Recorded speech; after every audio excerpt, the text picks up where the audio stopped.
बिस्मिल्लाहिर्रहमानिर्रहीम। अस्सलाम वालेकुम लिसनर्स, कैसे हैं आप सब लोग। मैं हूं स्टोरी टेलर नीलोफ़र और मैं अपने चैनल पर आप सभी लोगों को खुशामदीद कहती हूं। लिसनर्स, आप सब लोग कैसे हैं और मेरे चैनल की खौफनाक कहानियों को कितना एंजॉय करते हैं। अपना फ़ीडबैक मुझे ज़रूर दिया करें। आज मैं आप लोगों के लिए 2 खौफनाक कहानियाँ लेकर आई हूँ। आगे बढ़ने से पहले जो मेरे चैनल पर न्यू आए हैं वो मेरे चैनल को सब्सक्राइब कर लें और बेल आइकॉन प्रेस कर लें ताकि मेरे हर आने वाली वीडियो की नोटिफिकेशन आप लोगों को मिलती रहे। तो लिसनर्स, आगे बढ़ने से पहले एक और बात जो मैंने पहले भी वीडियो में अपनी आप से शेयर की है कि आप मेरी वीडियोस पर अच्छे अच्छे कमेंट्स किया करें। मैं उन कमेंट्स को, आपके नेम्स को और आपके कमेंट्स को जो आप मेरी वीडियो पे करेंगे, मैं उन्हें ज़रूर ऑन एयर किया करूँगी अपनी वीडियो के लास्ट में। तो अच्छे अच्छे कमेंट्स करें मेरी वीडियो पर। और बढ़ते हैं आज की पहली खौफनाक कहानी की तरफ। ये खौफनाक कहानी जो है ये मेरी दोस्त ने मुझसे शेयर की और ये उनके एक जानने वाले हैं जिनकी ज़िंदगी की खौफनाक कहानी है। मेरी फ्रेंड बताती है कि जिन्होंने हमें ये कहानी बताई है वो बताते हैं भाई कि मैं एक दफ़ा अपने छोटे बहन भाइयों के साथ मोटरसाइकिल पे कहीं से घर वापस जा रहा था। अपने किसी रिलेटिव के घर हम गए हुए थे, वहाँ से वापस आ रहा था मैं अपने घर वापस। मेरे 2 छोटे बहन भाई थे मेरे साथ, वो पीछे बैठे हुए थे मेरे बाइक पे। तो हम लोग एक रोड से गुज़रे और रात का मेरे ख़्याल से 10 साढ़े 10 का टाइम होगा। तो हम लोग एक रोड से गुज़र रहे थे और मैं आराम से बाइक चला रहा था। तो मेरी जो छोटी बहन थी जो पीछे बैठी हुई थी वो कहने लगी कि भाई हमारी मैं आपको बता दूं कि जहाँ से हम गुज़र रहे थे रोड पे से वहाँ पर कुछ दरख्त लगे हुए थे। तो हमारी कुछ फासले पर एक दरख्त लगा हुआ था। तो मेरी जो बहन थी वो एक जगह एक दरख्त पे हाथ अपना पॉइंट करके कहने लगी कि भाई वो देखें, वो क्या दरख्त के नीचे ना कोई खड़ा हुआ है, मुझे ऐसे लग रहा है कि ना लड़की है। तो मैंने उसकी बात को इग्नोर किया क्योंकि मैं ड्राइव कर रहा था और मैंने कहा मैं इसको इधर उधर देखूं तो ये ना हो कि कोई एक्सीडेंट वगैरह हो जाए। मैंने कहा अच्छा ठीक है। तो फिर उसने दोबारा जब हम लोग और करीब गए उस दरख्त के तो उसने फिर कहा कि भाई वो देखो वो लड़की कितनी खौफनाक है।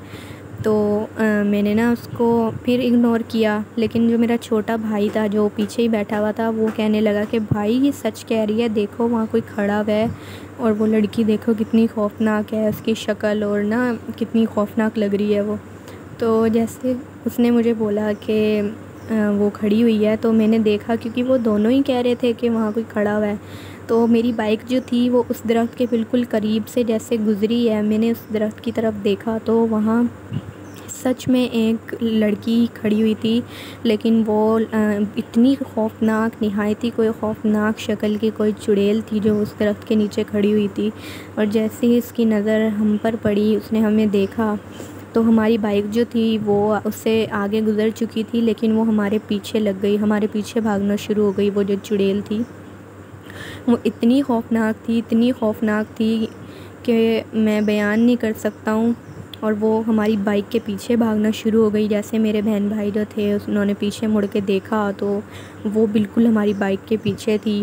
वो चीखें मारने लग गए और बोलने लगे कि भाई जल्दी आप गाड़ी चलाओ, वो हमारे पीछे आ रही है, जल्दी करो, हमें बहुत डर लग रहा है। तो मैं गाड़ी जो थी मैंने फुल स्पीड में चलानी शुरू कर दी। और वो जो चुड़ैल थी उसकी इतनी स्पीड थी, इतनी रफ़्तार थी कि मैं फुल स्पीड पे बाइक चला रहा था, लेकिन फिर भी वो जो चुड़ैल थी बिल्कुल हमारी बाइक के नज़दीक थी, बिल्कुल। और मेरे जो छोटे बहन भाई थे वो बहुत ज़्यादा डर रहे थे और बहुत ज़्यादा रो रहे थे, चीखें मार रहे थे मेरे छोटे बहन भाई। अब मैं बहुत ज़्यादा परेशान और खौफज़दा, क्योंकि एक तो हमारे पीछे वो चुड़ैल लगी हुई थी और दूसरा मेरे छोटे बहन भाइयों को अगर कुछ हो जाता तो फिर मैं अपने पेरेंट्स को क्या जवाब देता। मैंने बाइक फुल स्पीड में भगाई और जब मैंने जो बाइक थी मैंने जब फुल स्पीड में चलाई तो अचानक से वो जो चुड़ैल थी वो हमारी बिल्कुल बाइक के साथ साथ भागना शुरू हो गई, उसकी स्पीड और तेज़ हो गई। जैसे ही मैंने ये मंज़र देखा, उसको बिल्कुल अपने साथ भागते हुए जब मैंने देखा तो मेरी अचानक से बहुत ऊंची चीख निकली, जिससे मेरे दोनों भाई बहन और ज़्यादा डर गए और वो और चीखें मारने लगे। मैंने उनको बोला कि अपनी ना आंखें बंद कर लो तुम लोग, और आंखें बंद करके ना तुम बिल्कुल उसकी तरफ मत देखो, बस हम लोग घर पहुंचने ही वाले हैं, कुछ नहीं होगा। मैंने उनको थोड़ी तसल्ली दी क्योंकि वो छोटे थे बहुत ज़्यादा मुझसे। तो मैंने बाइक जो थी मैंने बिल्कुल भी कहीं पर भी उसकी स्पीड कम नहीं की। मैंने उसको बस में चलाता रहा फुल स्पीड से। और वो जो चुड़ैल थी वो बिल्कुल हमारी बाइक के साथ साथ भागती रही। फिर एक पॉइंट पर आकर वो जो चुड़ैल थी वो अचानक से गायब हो गई। साथ साथ भागते भागते मैं उसको भी देख रहा था और बाइक को भी चला रहा था। तो मैंने देखा कि एक पॉइंट पे आकर वो बिल्कुल गायब हो गई, जैसे हमारे साथ कोई भाग ही नहीं रहा था, ऐसे हो गया। तो जैसे ही मैंने देखा कि वो गायब हो गई है तो मैंने फिर भी बाइक को आहिस्ता नहीं किया, मैंने फिर भी फुल स्पीड में बाइक चलाई और अपने घर पहुंचा। घर जाके मेरे अम्मी अब्बू ने जब हमारी हालत देखी, मेरे भाई बहन जो थे छोटे वो तो बहुत ज़्यादा खौफज़दा हो गए थे, बहुत ज़्यादा डर गए थे। वो उनको समझ ही नहीं आ रही थी कि कोई उनसे बात कर रहा है, कोई कुछ पूछ रहा है। वो बस रो रहे थे और चीखें मार रहे थे। तो मेरे पेरेंट्स ने मुझसे पूछा कि इनको क्या हुआ है, तुम लोग तो सही सलामत गए थे यहाँ से, घर से, तुम इनको हो क्या गया है दोनों को, तुम इस तरह तुम्हारी हालत ऐसी क्यों हुई है। मैंने उनको सब कुछ बताया कि अम्मी अब्बू ऐसे हमारे साथ हुआ है अभी आते हुए उस रोड से। तो हमारे जो अम्मी अब्बू थे उन्होंने बड़ी मुश्किल से मेरे छोटे बहन भाइयों को चुप करवाया और उनको रिलैक्स किया, मेरे छोटे बहन भाइयों को। लेकिन वो इतना डर गए थे कि उनको तेज़ बुखार हो गया, मुझे भी बहुत तेज़ बुखार हो गया और हम लोग 2-3 दिन तक हमें बुखार रहा बहुत ज़्यादा।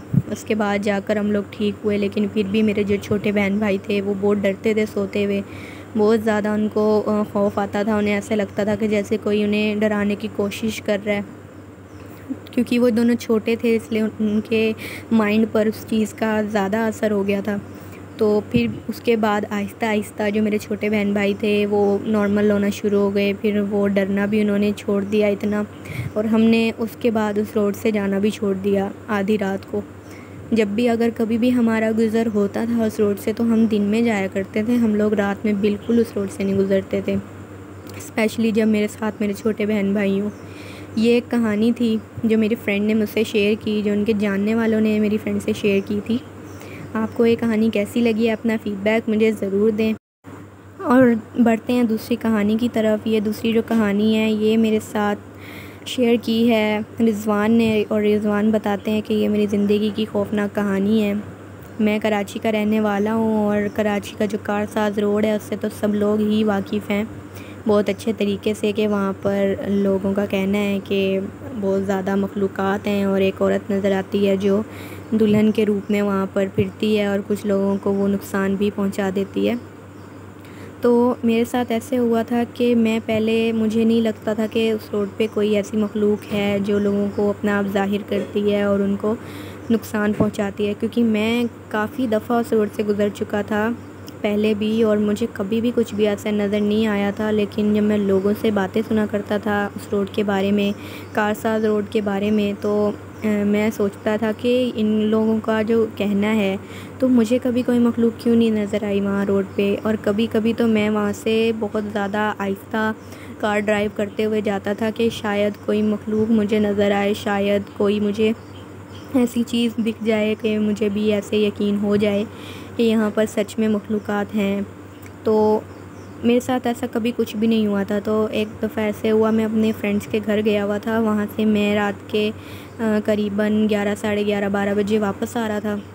तो वापस मैं उसी रोड से मुझे आना था, कारसाज रोड से मुझे वापस आना था। तो मैं वापस जब आ रहा था कार ड्राइव करते हुए, तो मैं नॉर्मली कार चला रहा था स्लो, तो ज़्यादा स्पीड नहीं थी मेरी कार की। अचानक से मुझे ऐसे नज़र आया कि मेरे कुछ फासले पर एक लड़की खड़ी हुई है और वो मुझे हाथ से रुकने का इशारा कर रही है।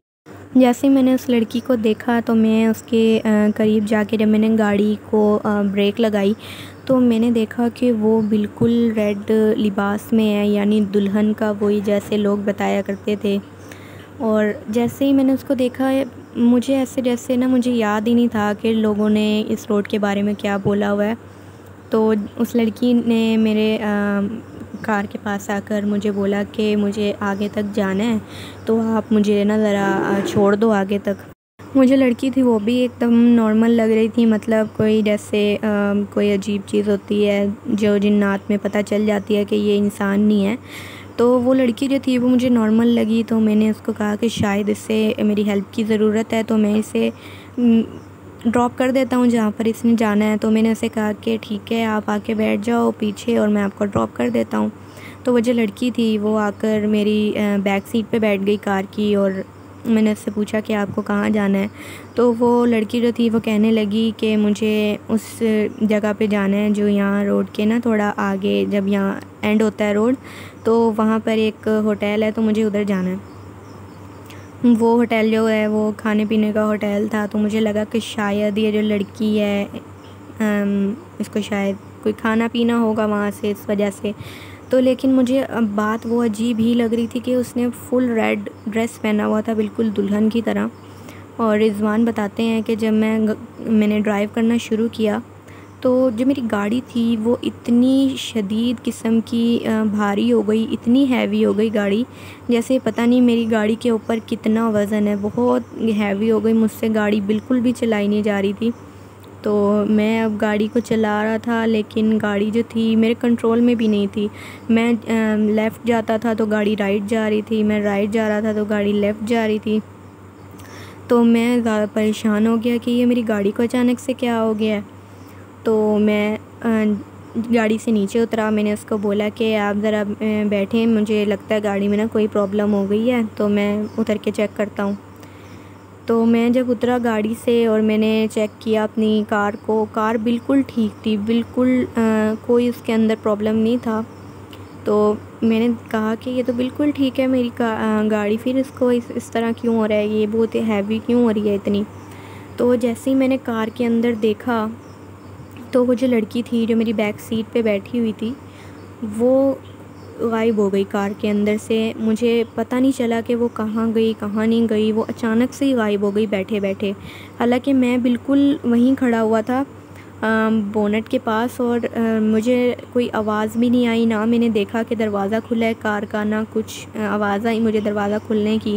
वो बैठे बैठे गायब हो गई। जैसे ही मैंने ये देखा तो मेरा अचानक से एक सहर सा जो था वो मेरे ऊपर से टूटा, और जब मैं थोड़ा अपनी सेंसेस में आया तो मुझे वही बातें सारी याद आने लगी कि जो लोग कहते हैं कि यहाँ कोई दुल्हन के रूप में फिरती है और वो अपना आप ज़ाहिर करती है। तो मैं बहुत ज़्यादा खौफज़दा हो गया। मैं जल्दी से कार के अंदर बैठा अपनी, और मैंने ड्राइव करना शुरू कर दी। तो अचानक से जो मेरी कार इतनी हैवी हुई हुई थी वो इतनी लाइट हो गई, इतनी लाइट हो गई कि जैसे पहले मेरी गाड़ी जो थी मैं ड्राइव करता था आराम से, वैसे ही बहुत लाइट हो गई मेरी गाड़ी।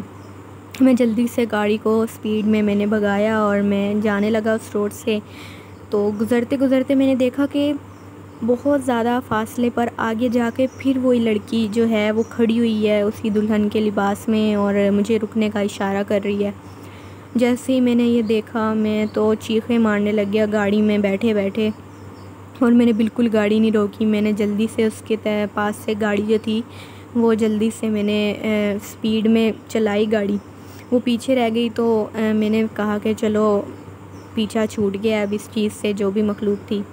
मैं फिर गाड़ी चला रहा था तो मैंने थोड़ी स्लो कर ली गाड़ी को, क्योंकि मुझे लगा कि सब कुछ ठीक हो गया। लेकिन फिर दोबारा वो जो लड़की थी बिल्कुल दुल्हन के लिबास में, फिर आगे बहुत ज़्यादा फासले पर आगे आके फिर वो खड़ी हो गई, और फिर वो मुझे रुकने का इशारा करने लगी। और इस दफ़ा उसकी शक्ल इतनी खौफनाक, उसका पूरा चेहरा जला हुआ, और उसकी जो आंखें थी, आँखों की जगह सिर्फ बड़े बड़े सुराख थे, और उसकी जो ज़बान थी वो इतनी लंबी थी कि वो उसके मुंह से बाहर आ रही थी, और वो अपने हाथ का इशारा करके मुझे रोक रही थी। उसका जो हाथ थे, उसके हाथ पे भी बहुत ज़्यादा बाल थे, और उसके नाखून भी बहुत लंबे थे। मैंने कार में बैठे हुए ये देखा तो मैं बिल्कुल वहाँ पर ऐसे हो गया जैसे मुझ पे सख्ता तारी हो गया। लेकिन मैंने जल्दी से वहाँ से गाड़ी अपनी निकाली, और बहुत स्पीड में, मैं बिल्कुल नहीं रुका कहीं पे भी, और एक दो दफ़ा मेरा एक्सीडेंट भी होने लगा स्पीड की वजह से।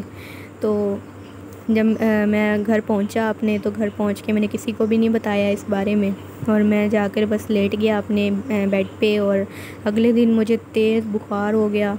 मेरी अम्मी मेरे पास आई, उन्होंने मुझे देखा जब कि मैं उठा नहीं हूँ अभी तक, तो उन्होंने देखा कि मुझे बहुत तेज़ बुखार हुआ है। फिर मेरी अम्मी ने मुझसे पूछा तो अम्मी को पता चल गया कि मैं बहुत ज़्यादा परेशान हूँ। तो अम्मी ने मुझसे बोला कि तुम्हें क्या हुआ है ऐसा कि तुम्हें इतना बुखार हो गया और इतना परेशान क्यों हो। फिर मैंने अम्मी को सब बताया उस कारसाज रोड पे जो मेरे साथ हुआ। तो फिर मेरी अम्मी ने मुझे सख्ती से मना किया कि आइंदा से तुम उस रोड से कभी भी नहीं गुज़रोगे, बेशक जितना ज़रूरी काम हो तुम लंबा रास्ता चूज़ कर लेना कहीं जाने के लिए, लेकिन वो कारसाज रोड जो है वो तुमने बिल्कुल यूज़ नहीं करना। तो मैंने भी अम्मी की बात मानी। मैंने कहा ठीक है अम्मी, मैं आइंदा से नहीं जाऊंगा उस रोड से। और उसके बाद से मैं कभी भी उस कारसाज रोड से नहीं गुज़रा हूँ बिल्कुल भी। ये कहानी थी जो मैंने बताई है। लिसनर्स, आपको एक कहानी कैसी लगी है अपना फ़ीडबैक मुझे ज़रूर दें। आप लोग भी अपनी खौफनाक कहानियाँ मुझसे शेयर कर सकते हैं कमेंट बॉक्स में। तब तक के लिए स्टे ट्यून्ड। अल्लाह हाफिज़, अल्लाह निगहबान।